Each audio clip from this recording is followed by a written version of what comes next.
लोग क्या कहेंगे, इसी शब्द के चक्कर में हम लोग अहंकार हमारे अंदर उसका अंकुरित बीज उत्पन्न हो जाता है। तो हनुमान जी के मंदिर जाओ, कथा सुनो, हनुमत कथा कराइए, राम कथा कराइए, कथा में जाकर के बैठिए, अच्छी बात है। लेकिन कथा में हमारे बैठने से अच्छा होगा, लेकिन जब कथा हमारे अंदर बैठ जाए उद्धार तब होगा मेरे भाई बहन।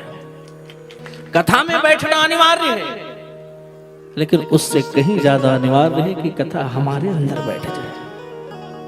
हनुमान जी के चरित्र को हम सुने और समझे, देखें कि हनुमान जी कैसे थे। लेकिन हमें आपको इससे मतलब नहीं, हमें तो बस यही कहना है हनुमान जी हम पर कृपा करो, कृपा तो कर ही रहेंगे। लेकिन उनकी कथाओं को सुनकर के हमने क्या सीखा, विचार इसका करना चाहिए मेरे भाई बहन। क्योंकि लोग कहते हैं कि जब राम जी महाराज हनुमान जी से पूछने लगे कि भैया हमने आपको भेजा था केवल सीता जी का पता लगाने के लिए, तो आप इतना बड़ा बड़ा कांड क्यों करके आ गए, लंका को फूंक के आ गया, किसने कहा था? हनुमान जी डर गए कि बात तो सही है, अब क्या कहते हैं। जो राम जी महाराज इतनी जय जयकार कर रहे थे, अरे हनुमान तुमने गजब कर दिया। कैसे? बोले लंका में कोई जा ही नहीं पा रहा था, 100 योजन समुद्र कोई लांग नहीं पा रहा था, आप लांग करके चले गए। तो बड़े खुश हो रहे थे सब। लेकिन अब अगर कोई दूसरा व्यक्ति हमारी वर्णन करे, हमारी महिमा गाए, हमारी प्रशंसा करे, तो हो सकता है झूठी प्रशंसा कर सकता है। लेकिन अगर भगवान की शिष्य की प्रशंसा करने लग जाए तो झूठी तो होगी नहीं। तो जो राम जी ने इतनी पहली बार प्रशंसा की, सो हनुमान जी चरणों में गिर पड़े कि सरकार आप ऐसा मत करो। बोले क्यों? बोले संसारिक व्यक्ति अगर प्रशंसा करे तो अहंकार आ ही जाता है, और जो भगवान प्रशंसा करेंगे तो अहंकार कैसे नहीं आएगा। इसलिए हे प्रभु हमें बचा लो, हमें बचा लो। चरणों में गिर गए हनुमान जी। तब राम जी ने कहा इतना क्यों डरते? अरे भाई आप 100 योजन समुद्र लांग करके गए थे, नहीं गए थे अध्ययन जी? गए थे ना?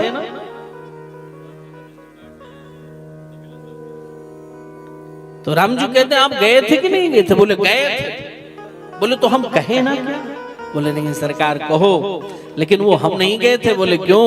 बोले हमको तो एक जहाज मिल गई थी, पानी में जो चलती है ना बोरकर, उसी जहाज पर हम बैठ लिए और सीधे लंका जाकर के पहुंच गए। बोले वो कौन सी जहाज है भैया, जरा कृपा करके बताओ, कौन सी जहाज से आप लंका गए हमको बताओ।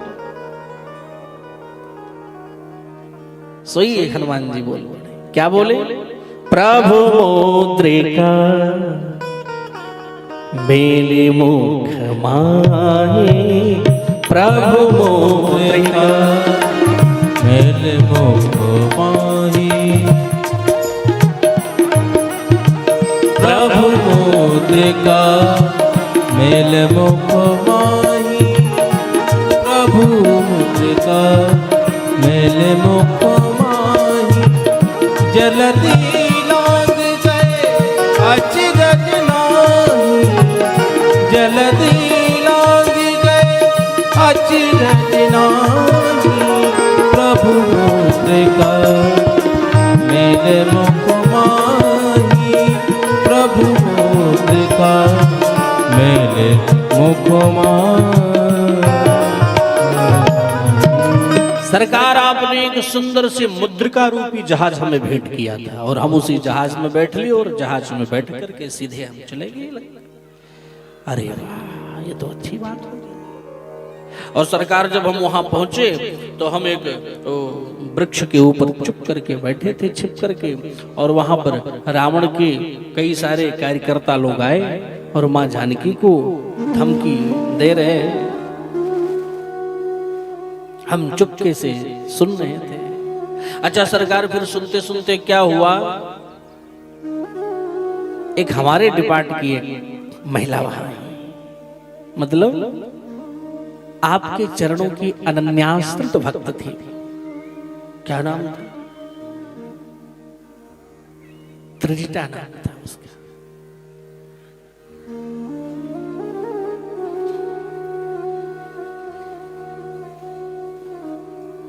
त्रिजटा नाम राक्षसी का राम चरण रते निपुण विवेका। सरकार वो थी तो राक्षसी, परंतु आपके चरणों के अनन्याश्रित भक्त थे। राम चरण रति निपुण विवेका। और वो आकर के ऐसी ऐसी बातें कहने लगी कि कल रात हमें एक स्वप्न आया था, स्वप्न में एक बंदर आया था और बंदर आया और पूरी लंका को आग लगा गया। तो सरकार हम सोचने लगी कि हमारे कार्यक्रम में तो ऐसा कुछ है नहीं।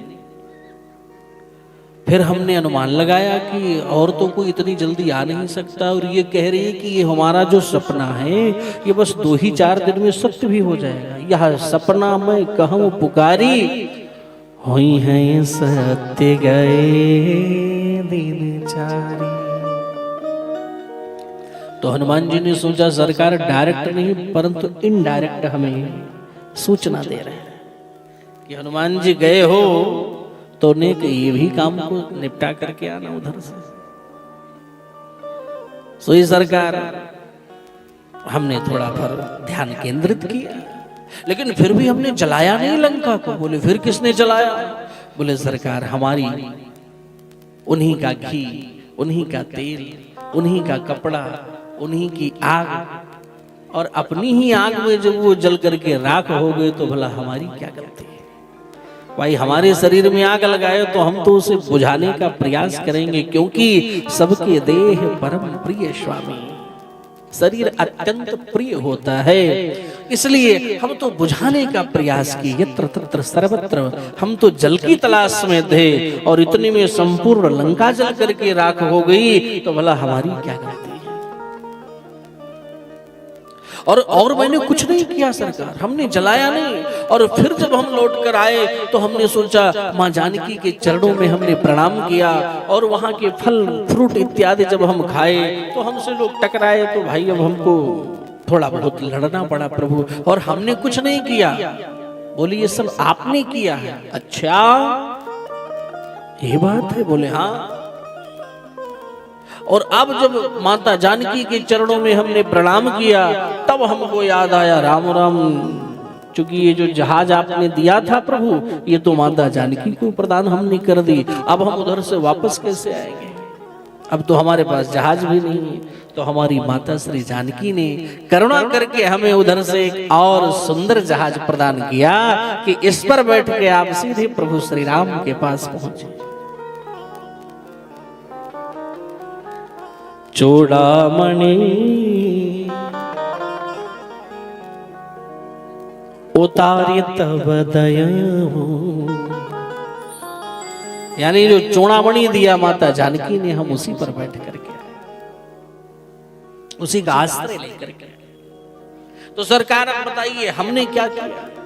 यानी किए सब कुछ हनुमान जी, परंतु क्रेडिट कुछ भी नहीं लेना चाह रहे। क्यों नहीं लेना चाह रहे हैं? कह रहे हैं सरकार करने कराने वाले तो सब आप हो, हमने क्या किया भला?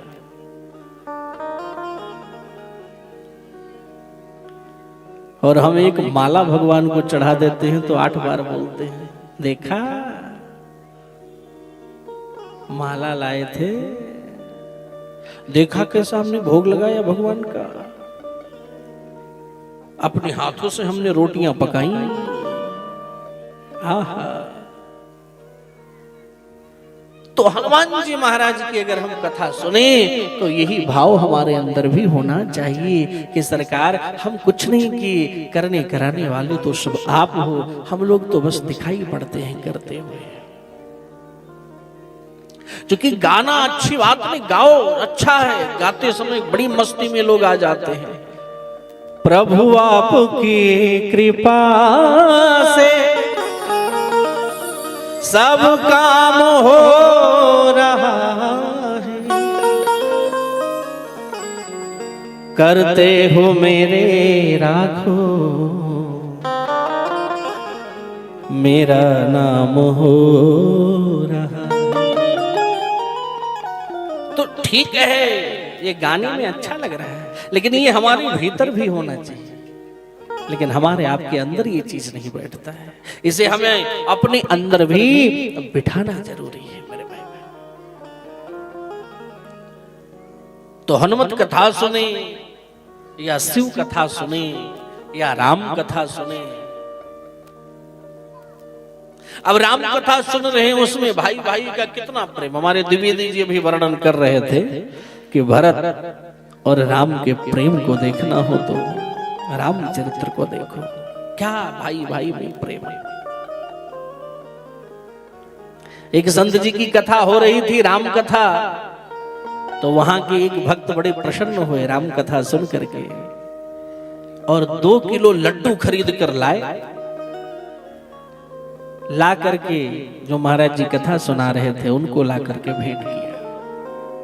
महाराज जी आज हम बड़े प्रसन्न हैं, इतनी सुंदर कथा सुनकर के मैं बड़ा गदगद हो गया। और आज ऐसी कृपा देखो भगवान की कि आज हम पहली बार कथा में आए और आज आपका ये सुंदर चरित्र हम सुने। ज्यादा नहीं सुन पाए, 10 ही मिनट सुने, लेकिन 10 मिनट बैठे कथा में और हमारा तकरीबन में 10 करोड़ का काम बन गया। महाराज जी ने कहा वो कैसे हो, ये कैसे बन गया? बोले आज 12 वर्षों से हमारे और हमारे भाई के बीच में जो एक जमीनी विवाद चल रहा था, आज वो उसका मुकदमा हम जीत गए, तो समझ लो 10 करोड़ की प्रॉपर्टी हमारी हो गई। इसी प्रसन्नता में हम आपको लड्डू खिलाने आए हैं। विचार करिए, राम कथा सुनकर आए हैं, भरत चरित्र सुन के आए हैं, क्योंकि भरत का अर्थ ही यही है, भर देने वाला। किससे भरते हैं भरत जी? बोले राम रस से भरत जी भर देते हैं। भरत चरित्र कर नेम सादर जे तुलसी सुने। भरत चरित्र को अगर कोई व्यक्ति प्रायः सुनता रहे तो राम जी के चरणों का अनन्य उपासक बनेगा। तो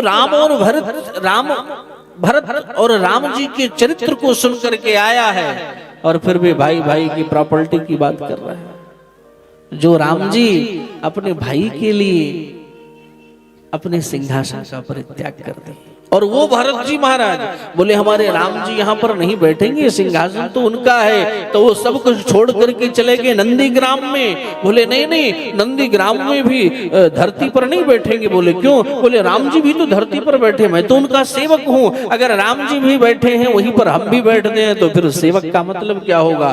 तो धरती को उन्होंने, श्री भरत जी महाराज ने धरती को खूब गुफा टाइप की बनाई, मिट्टी निकाल के और गुफा में जाकर के बैठे भरत जी।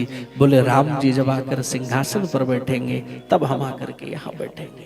ये अद्भुत प्रेम राम भरत का है। और हम लोग यहाँ पर छोटी छोटी जमीन से जुड़े विवादों में भाई से उलझे हुए हैं। कहना यही है कि किसी कथा को सुनो, लेकिन कथा में बैठ जाना ठीक है, कथा तुम्हारे अंदर बैठ जाए और उस चरित्र को हमें अपने जीवन में उतारना चाहिए। हे भाई मेरे मैया देखो, कल्याण तभी होगा, सीरियल देखने से कल्याण थोड़ी होगा। सीरियल में तो ऐसे ऐसे लोग दुनिया के बेवकूफ बनाते हैं महाराज। कहते हैं अगर आपने महाभारत देखा तो घर में महाभारत होगा।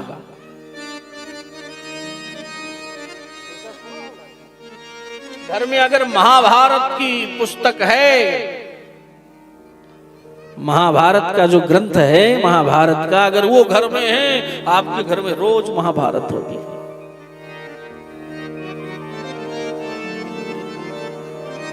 ऐसे ऐसे लोग, कैसे कैसे लोग समझा रहते हैं। लेकिन ध्यान देना, ऐसा कुछ भी नहीं है। अपनी अपनी विचार को लोग प्रकट करते हैं, लेकिन दुनिया में नाना भिन्न भिन्न प्रकार के लोग हैं। कुछ लोग तो प्रचार करते हैं वेद पढ़ना पाप है। एक बार था एक मूर्ख व्यक्ति, वो सबको कह रहा वेद पढ़ना पाप है, वेद पढ़ना पाप है, वेद पढ़ना पाप है। तो बोले कैसे, किसने कहा वेद पढ़ना पाप है? तो वेद पढ़ना पाप है जहां पर वेद में ही लिखा था, प्रारंभिक दौर में पन्ने में लिखा था वेद पढ़ना पाप है। तो लोगों ने देखा तो बोले सही लिखा हुआ, वेद तो पढ़ना बड़ा महापाप है, फिर लोग क्यों पढ़ते हैं? तो किसी बुद्धिमान के पास जब दिखाया गया तो बोले इस पेज को जरा पलट करके देखो। तो पेज पलट करके देखा तो उसमें पीछे लिखा था अशौच अवस्था में, यानी वेद पढ़ना पाप है, लेकिन ऐसे नहीं कि आप जो है अपने वॉशरूम से निकले और कान पर जानवा चढ़ा है, ना हाथ धुला, ना पैर धुला, ना स्नान किया, ना कुछ किया, ना कुछ किया, आकर के सीधे वेद पकड़ लिया। तो ऐसे परिस्थिति में वेद पढ़ना पाप है। आप वॉशरूम गए, हाथ पैर नहीं धुले तो क्या मंदिर जाना ठीक रहेगा? नहीं नहीं, हमें तो शुद्ध बुद्ध होकर के जाना चाहिए। स्वच्छता और शुद्धता दोनों का ज्ञान होना चाहिए। तो ऐसे लोग नाना प्रकार की बात में लोगों को भ्रम में डालते हैं। कभी कहते हैं माताओं को हनुमान जी के मंदिर जाना ही नहीं चाहिए, कभी कहते हैं माताओं को तुलसी की माला पहनना ही नहीं चाहिए, महिलाओं को, माताओं को तुलसी की माला का जाप करना ही नहीं चाहिए। ये लोग इतना भ्रम फैलाए हुए हैं। लेकिन ध्यान देना, इन सीरियल टीवी इत्यादि से बाहर निकलो मेरी मैया, और इस भ्रम में ना रहो। खूब तो हनुमान मंदिर जाया करो, खूब हनुमान चालीसा का पाठ किया करो, और खूब गले में तुलसी माला धारण किया करो। एक बार सोने की चेन ना हो तो चलेगा, लेकिन तुलसी माला जरूर होना चाहिए। और खूब तुलसी की माला पहनो, खूब बढ़िया बढ़िया चंदन लगाओ, बगैर चंदन के रहना नहीं चाहिए। क्योंकि गले में तुलसी हो और मस्तक पर चंदन हो तो समझ लो कि वर्तमान काल में हम भी ऑन ड्यूटी हैं, और हम अपनी यूनिफॉर्म में। क्योंकि अगर जो ये पुलिस विभाग वाले होते हैं, अगर पुलिस सादी वर्दी में घूम रही है ना बिना यूनिफॉर्म के, तो आप उनका सम्मान करेंगे? नहीं करेंगे।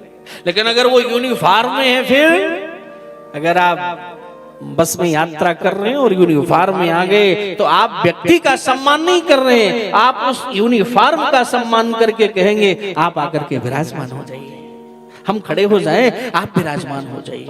क्यों? ये यूनिफॉर्म का सम्मान कर रहे हैं। और अगर वो पुलिस वाले भाई अगर यूनिफॉर्म में नहीं है तो आपको लगेगा ना कोई होगा, चलो अपने अपने काम में।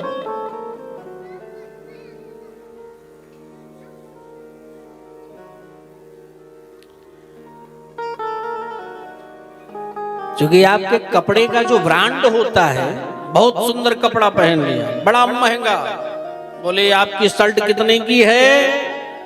बोले महाराज हमारे शर्ट की कीमत तकरीबन में 9,000 रुपए है। अच्छा, और आपके कुर्ते की कीमत कितनी? बोले महाराज 6,000 का एक कुर्ता है, ये हमारा ये पैंट इतना महंगा, ये हमारा लोवर इतना महंगा।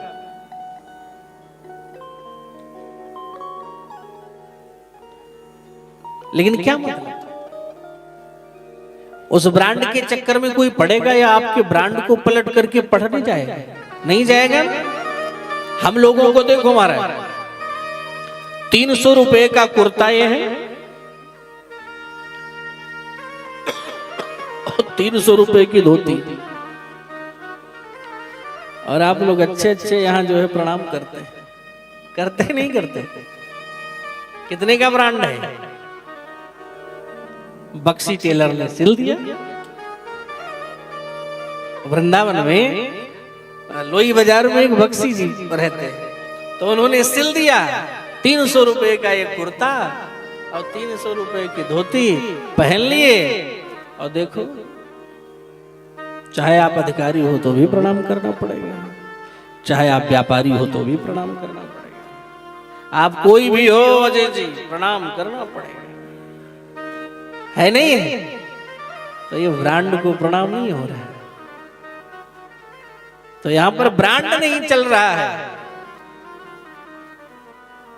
इसलिए समझदारी यही है कि परस्पर हम अपने यूनिफॉर्म में हों, और अगर हम अपनी यूनिफॉर्म में हैं तो हर जगह, हर वक्त, हर क्षण, हर पल जहां भी जाएंगे हर जगह हमारा सम्मान होगा। तो कहने का तात्पर्य यही है कि हमारे भी मस्तक पर चंदन हो और हमारा यूनिफॉर्म यही है और हमारी चोटी हो, साथ ही साथ गले में तुलसी की माला हो। उस वक्त भगवान आप पर विशेष कृपा करते हैं।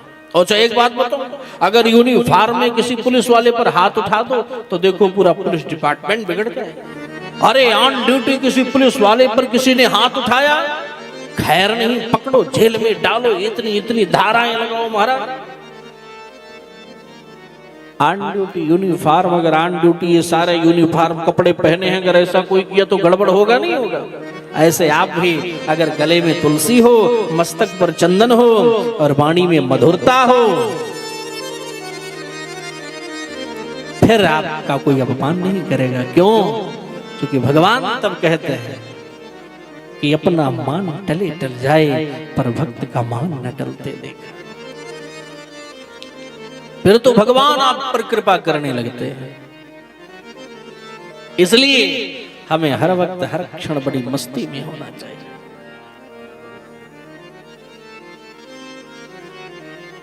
इसलिए यत्र तत्र सर्वत्र कहीं भी जाओ, आप भगवान नाम का स्मरण करो। और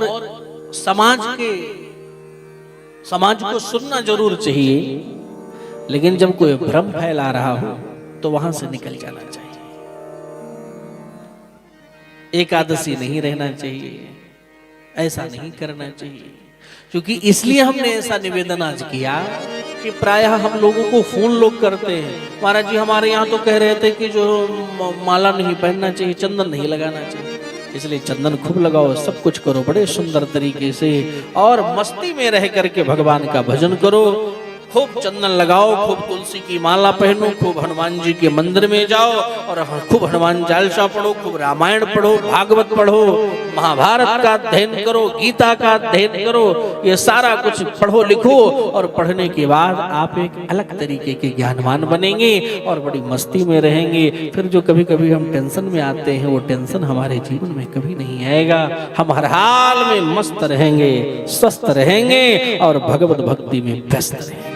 दोनों हाथ उठाकर बोलना पड़ेगा, हर हर महादेव। थोड़ा मुंह से आवाज निकालना पड़ेगा, हर हर महादेव।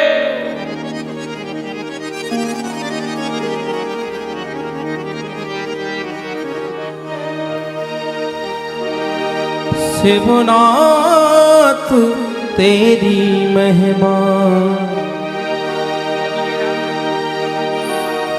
शिवनाथ तेरी महिमा, जब तीन लोग गाए। शिवनाथ तेरी महिमा, जब तीन लोग गाए। नाचे धरा गगन तो झूमे दसों दिशाएं। नाचे धरा गगन तो झूमे दसों दिशाएं। शिवनाथ तेरी महिमा, जब दीन लोग गाए। शिवनाथ तेरी महिमा, जब तीन लोग गाए।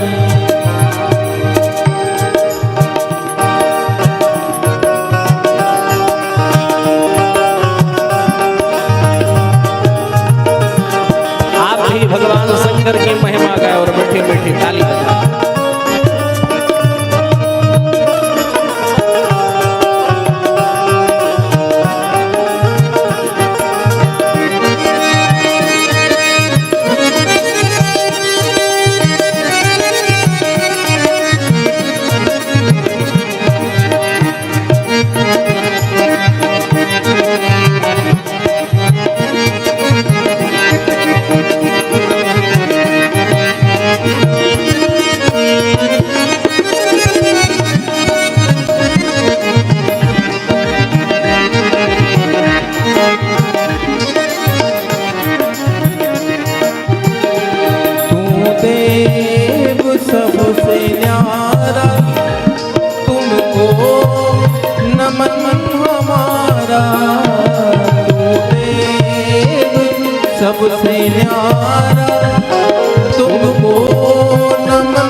हमारा लाई है तेरे द्वारे, दर्शन की कामनाएं लाई है तेरे द्वारे, दर्शन की कामनाएं शिवनाथ तेरी महिमा जब तीन लोग गाए, शिवनाथ तेरी महिमा जब तीन लोग गाए। महादेव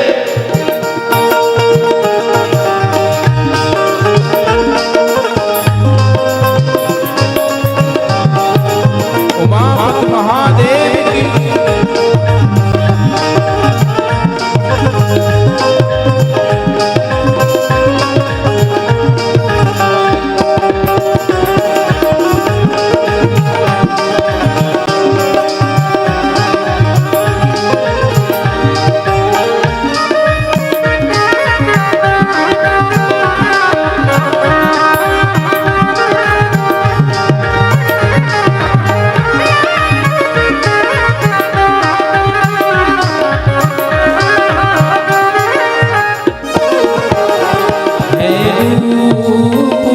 तेरा सादा मस्तक पे चंद्र याधा,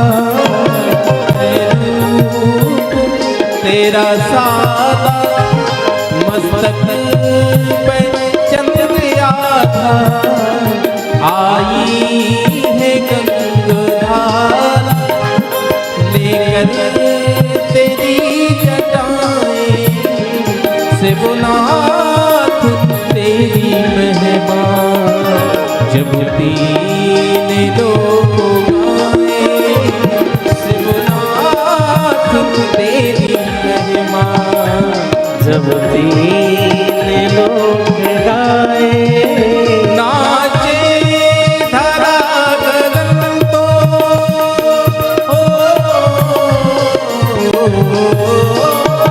नाचे धारा गगन तो झूमे दसों दिशाएं, शिवनाथ तेरी महिमा जब तीन लोग गाए, शिवनाथ तेरी महिमा जब तीन लोग गाए, जब तीन लोग गाए, जब तीन लोग गाए।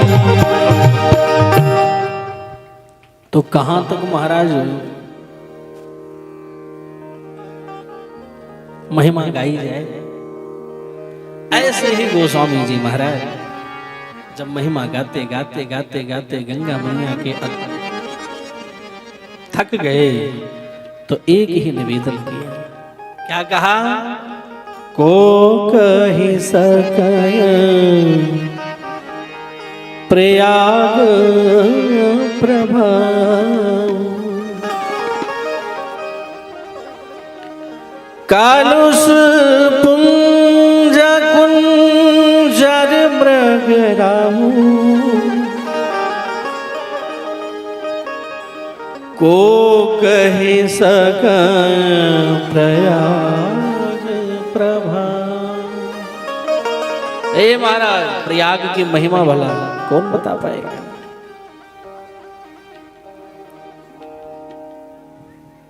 ए सरकार, सौनकादिक ऋषि सूत जी महाराज से कहते हैं कि जैसे समुद्र रत्नों का भंडार है, वैसे ही आप समस्त कथाओं के भंडार हैं सूत जी।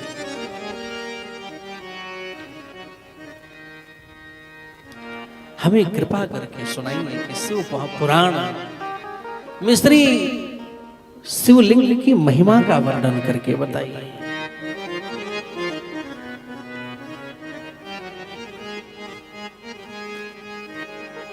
वे घोरे नरः पुण्य विवर्जिता, हम लोग पुण्य नहीं रहेगा हमारे पास, पुण्य विवर्जित जीवन हो जाएगा। और कलयुग में एक से बढ़कर एक झूठे लोग होंगे, बड़ी लंबी लंबी फेंकने वाले झूठे लोग दुनिया में है नहीं? झूठे लोग दुनिया में है नहीं? परांगमुखा, लेकिन वो एक बार सत्य बोल दिया तो समझ लो हमेशा सत्य सत्य सत्य। भैया हम तो सत्य बोलते हैं। तो झूठे लोग होंगे इसी कलिकाल में। झूठ ही लेना झूठ ही देना, झूठ भोजन झूठ चबेना। और इस कलिकाल में कहते हैं श्री सूत जी कि ब्राह्मण भी लोभी हो जाएंगे, ब्राह्मण भी लोभी बन जाएंगे। ये मिल जाए वो मिल जाए, ऐसा हो जाए ऐसा हो जाए। संध्याहीन हो जाएंगे। जो त्रिकाल संध्या ब्राह्मणों को करनी चाहिए, वो त्रिकाल 3 बार छोड़ो, 1 बार भी लोग नहीं कर पाएंगे। त्रिकाल संध्या हीनास्ते ब्रह्मबोध विवर्जिता। बोले क्षत्रिय कैसे होंगे? बोले बलहीन हो जाएंगे, यानी बल नहीं रहेगा, युद्ध में उनकी प्रीति नहीं रहेगी, प्रजा पालन रूपी सद्धर्म से हीन हो जाएंगे। और बाकी हमारा वैश्य समाज कैसा होगा? बोले संस्कारहीनास्ते स्वधर्म त्यागशील। ये संस्कारहीन अपनी स्वधर्म का पालन करने वाले होंगे। और जो चतुर्थ वर्ण के लोग हैं ना, सेवक, वो मुखर और मानव प्रिय हो जाएंगे, विप्र के अपमान को करने वाले हो जाएंगे, ब्राह्मणों का अपमान करेंगे, क्षत्रियों का अपमान करेंगे, जो भी उनसे श्रेष्ठतम होंगे,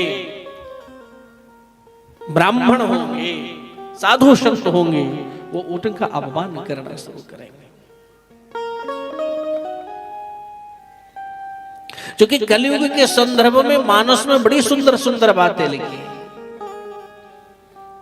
क्या लिखा है? बड़ी सुंदर बात कहते हैं।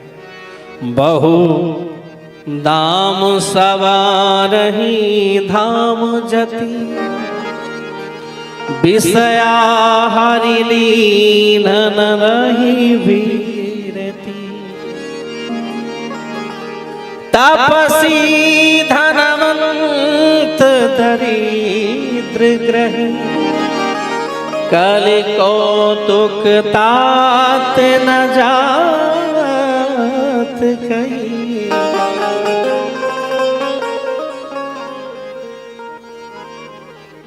तपस्वी लोग धनवान बनेंगे, और जो गृहस्थ होंगे वो बेचारे बड़े गरीब होंगे।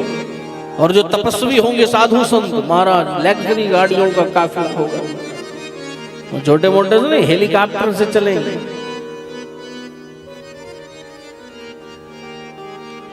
कुलवंते निकारही नारी सती, गृह आनहि चेरिन बेरी गति। सुत मानहि मातु पिता तवनु। बच्चे कैसे होंगे कलिकाल में? सुत मानहि मातु पिता तवनु। बेटे अपनी माता पिता की बात तभी तक मानेंगे, कब तक? अब लानन देखी नहीं जबल। जब तक देवी जी का आगमन नहीं हुआ, आपने बच्चे का विवाह नहीं किया, तब तक बेटा आपकी बात सारी मानेगा। और जिस दिन से आपने विवाह किया, फिर तो श्रीमती जी की ही बात सुनाई पड़ेगी। मम्मी पापा की बात सुनने के लिए कान में थोड़ा प्रॉब्लम हो जाता है। ये मैं नहीं बोल रहा हूं, रामायण कह रहा है। क्या? सुत मानहि मातु पिता तवनो। कब तक? आभलानन दीख नहीं जब लो।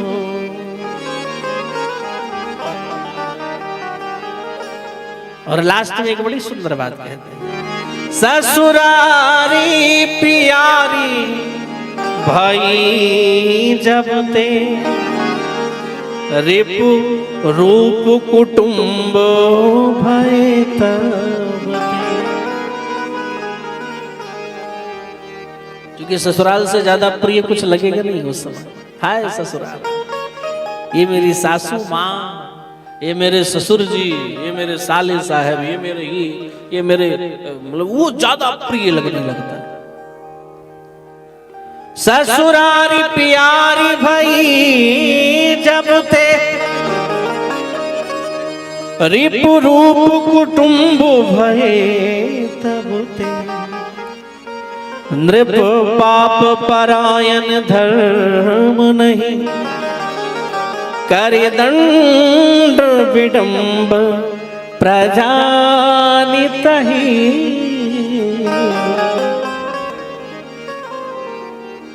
ऐसे कलयुग के कलुषित प्राणियों का कल्याण कैसे होगा? जो माता पिता की बात मानना चाहिए सो तो मानेंगे नहीं, इधर उधर की बात ज्यादा करेंगे, कैसे कल्याण होगा? सूत जी कहते हैं, साधु पृष्ठम साधवो वस्त्रे लोक हितकारकम। बड़ा सुंदर प्रश्न किया आपने महाराज, ये तो सारे जगत कल्याण की बात की कि बताइए ऐसे बच्चों का, ऐसे लोगों का, ऐसे तपस्वियों का, ऐसे साधुजनों का, ऐसे ब्राह्मणों का, ऐसे क्षत्रियों का, ऐसे वैश्यों का कल्याण कैसे होगा? कैसे होगा भाई? जो अपने मार्ग से भटक गए, जिन ब्राह्मण को संध्या वंदन करना चाहिए, पूजा पाठ करना चाहिए, गायत्री इत्यादि जप करना चाहिए, बिल्कुल नहीं कर रहे। आखिर ये रास्ते पर कब आए? जो जिस क्षत्रियों को बलपूर्वक कार्य करना चाहिए, ब्राह्मणों की सुरक्षा, धर्म की सुरक्षा, चारों तरफ से हर प्रकार से उनको कार्य करना चाहिए, वो लोग क्षत्रिय लोग को कुछ करते ही नहीं। अब वो बड़ी बड़ी मूछें रखते हैं और उसको अच्छे तरीके से बनाते हैं। वो अपना धर्म भूल गए कि हमारा धर्म क्या है। महाराज ये कैसे समुचित मार्ग पर आएंगे? वैश्य का काम क्या है? बोले संस्कार ही नास्ते। ये कब वापस आएंगे अपने घर? और सेवक ये कैसे ठीक होंगे? आजकल के बच्चे, ये समाज कैसे अच्छा होगा जो माता पिता की सेवा ना करके अन्य की सेवा कर रहे हैं?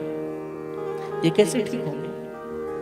तो सूत जी गदगद हो गए और गदगद हो करके बोल पड़े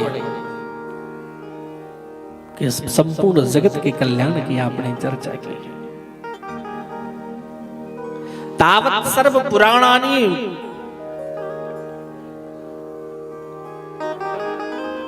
तभी तक सभी शास्त्र आपस में लड़ाई झगड़े करते थे, अपनी श्रेष्ठता को लेकर विवाद करते थे, जब तक श्री शिव महापुराण का उदय नहीं हुआ।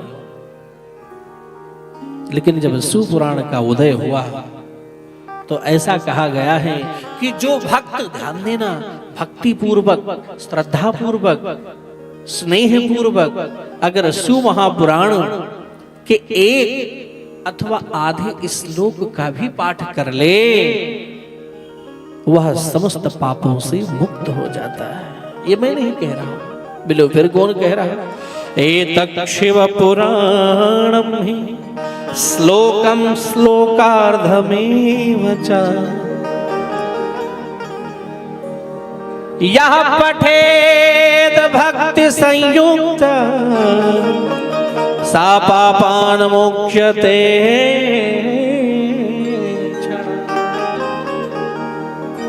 और एक बात और बताया, बोले क्या? बोले जो चतुर्दशी के दिन उपवास करके, चतुर्दशी के दिन उपवास करके शिव पुराण का पाठ करता है, उसे प्रत्येक अक्षर पर गायत्री पुरस्चरण का फल प्राप्त होता है। दोनों हाथ उठा करके बोलना पड़ेगा, हे मैया हर हर महादेव।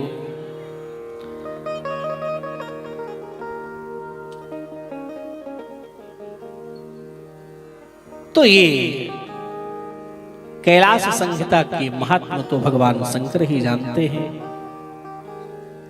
इसमें 7 संहिता है शिव महापुराण में, ध्यान देना। टोटल कितनी संहिता हैं? जोर से बोलो, कौन कौन से? सबसे पहले विद्येश्वर संहिता, और द्वितीय में रुद्र संहिता, और तृतीया है शतरुद्र संहिता, और चौथा है कोटि रुद्र संहिता, और 5वां है उमा संहिता, 6वां है कैलाश संहिता, और 7वां है वायवीय संहिता। ये 7 संहिताओं से परिपूर्ण श्री शिव महापुराण है।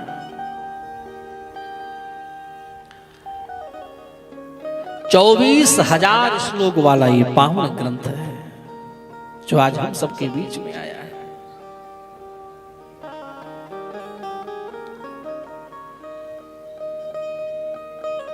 एक बार तो आपस में ऋषि लोग, संत लोग लड़ने झगड़ने लगे कि हम श्रेष्ठ, ये देवता श्रेष्ठ, वो देवता श्रेष्ठ, कौन देवता श्रेष्ठ। तो ब्रह्मा जी प्रकट होकर बोले, भैया देखो, एस देव महादेव सर्वज्ञो जगदीश्वर।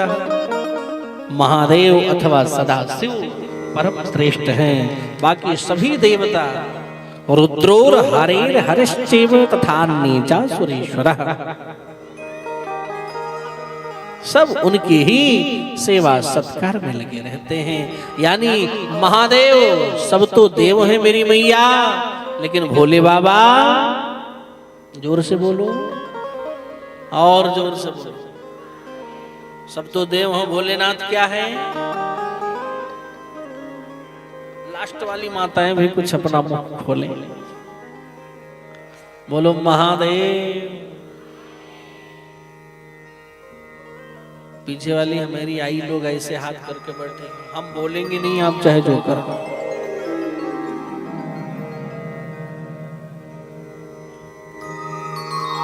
नाराज मत हो मैया, और प्रेम से बोलो, क्या बोलेंगी? महादेव।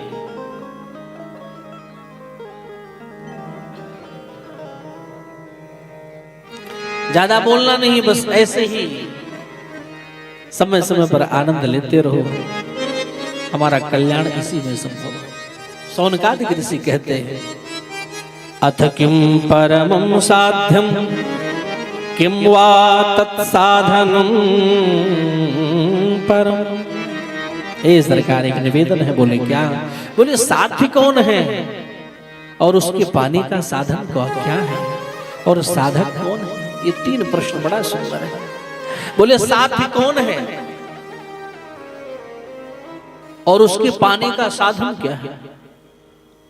जैसे आपने पूछ लिया, देखो ट्रेन क्या है, ये ट्रेन कहाँ है और उसे कैसे पकड़ा जाए, और उस ट्रेन को पकड़ाएगा कौन? तो साध्य कौन है और उसके पाने का साधन क्या है, और साधक कौन है? साध्यम शिव पदम प्राप्ति साधनम तस्य सेवनम। ब्रह्मा जी कहते हैं, देखो हे ऋषियों, शिव पद की प्राप्ति ही साध्य है। रोज शंकर जी के मंदिर में आप जाओ, ध्यान देना, और रोज जल चढ़ाओ। ये हमने नहीं कहा कि पूरी बाल्टी चढ़ाओ, एक लोटा क्या, एक बूंद भी जल चढ़ाओ तो वो मान्य होगा। और जल चढ़ा के उनको प्रणाम करो, और अगर प्रणाम की और मन में भाव रखे कि मैं उनके चरणों में प्रणाम कर रही हूं, तो समझ लेना फिर शिव प्राप्ति ही, शिव भगवान के चरणों की प्राप्ति ही साध्य है, और कुछ जीवन में होना नहीं चाहिए। लेकिन एक बात ध्यान देना, हम लोग जब कभी भी जल चढ़ाने जाते हैं शंकर जी के मंदिर में, तो एक सबसे गंदी आदत हमारी, आप सबकी, आप जानते हैं नहीं, हमने जल चढ़ाया और जल चढ़ाने के बाद जो अर्घा होता है, लोटा उठा के उसी के ऊपर रखते हैं। रखते नहीं रखते? हाँ या ना? मैं झूठ तो नहीं बोल रहा। जल चढ़ाया हमने और जल चढ़ाने के बाद उस लोटे को उठा करके जो शंकर जी का आर्घा नहीं बना होता जिस पर शिवलिंग स्थापित रहता है, ऐसे गोल गोल बना नहीं रहता है, हाँ या ना बोलो। अच्छा, हमने जल चढ़ाया, जल चढ़ाने के बाद लोटा उठा के उसी पे रख दिया, समझ लो आप सबसे बड़े पापी बनते जा रहे हैं। ऐसा कभी नहीं करना चाहिए, इसलिए कि वो जो आप गोल आकार में देख रहे हैं ना, वो कोई और नहीं है, जानते हो कौन है?